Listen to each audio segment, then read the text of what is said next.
अस्सलाम वालेकुम फ्रेंड्स, कैसे हैं आप सब। मैं होप करती हूँ कि आप सब ठीक ठाक होंगे और अपनी गार्डनिंग को एंजॉय कर रहे होंगे। फ्रेंड्स, आज की जो वीडियो है वो अफ्रीकन मैरीगोल्ड के ऊपर है और ये जो बहुत खूबसूरत आप भरे भरे से प्लांट्स देख रहे हैं फ्लावर्स के साथ, ये सारा जो है ये अफ्रीकन मैरीगोल्ड लगा हुआ है।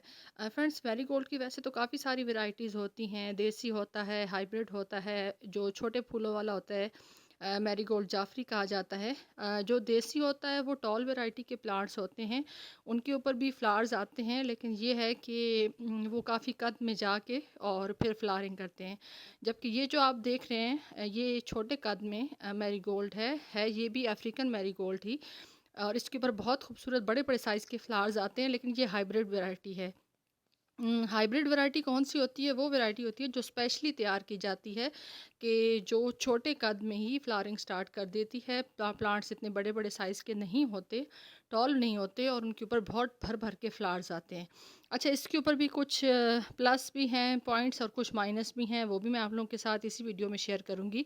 प्लस पॉइंट ये है कि छोटे कद में ही इसके ऊपर फ्लावर्स आते हैं और बहुत भरपूर फ्लावरिंग होती है। तो अगर आप इसकी फ्लावर्स बेड्स बनाते हैं, क्यारियों में इनको लगाते हैं, तो आपकी जो क्यारियाँ हैं वो बहुत खूबसूरत भरी भरी सी लगती हैं, फ्लावर से भरपूर लगती हैं। लेकिन जो माइनस पॉइंट है वो ये है कि इसके ऊपर जो है वो जो सीड अगर आप बेशक कलेक्ट भी कर लें, लेकिन जब आप उनको लगाते हैं तो या तो वो ग्रो ही नहीं होते, और अगर वो ग्रो हो भी जाएं तो वो देसी होते हैं। जैसे कि ये देखिए, ये दूसरा कलर है इसका, इसके अंदर दो कलर्स होते हैं। एक तो ऑरेंज कलर होता है और एक इसके अंदर येलो कलर होता है। और इसके अलावा इसकी जो कुछ वेराइटीज़ हैं उसके अंदर वाइट कलर के और रेड कलर के भी मैरीगोल्ड जो है वो नर्सरीज़ पे अवेलेबल होते हैं। अच्छा, इसकी प्रोपगेशन जो है वो या तो ये है कि आप इसको किस तरीके से ग्रो कर सकते हैं, आप नर्सरी से इसके तैयार प्लांट्स ले आएँ, क्योंकि मैंने आप लोगों के साथ शेयर किया है कि ये हाइब्रिड वैरायटी होती है, तो ये स्पेशली सीड तैयार किए जाते हैं। और दूसरा आप ये कि इसको आप कटिंग से भी प्रोपगेट कर सकते हैं, लेकिन जहाँ तक ये बात है कि अगर आपने एक दफ़ा इसको ग्रो किया है तो दूसरी दफ़ा इसके ऊपर सीड बनेंगे, या आप इसको साल साल अपने घर के सीड से लगा सकते हैं, तो वो थोड़ा सा मुश्किल है।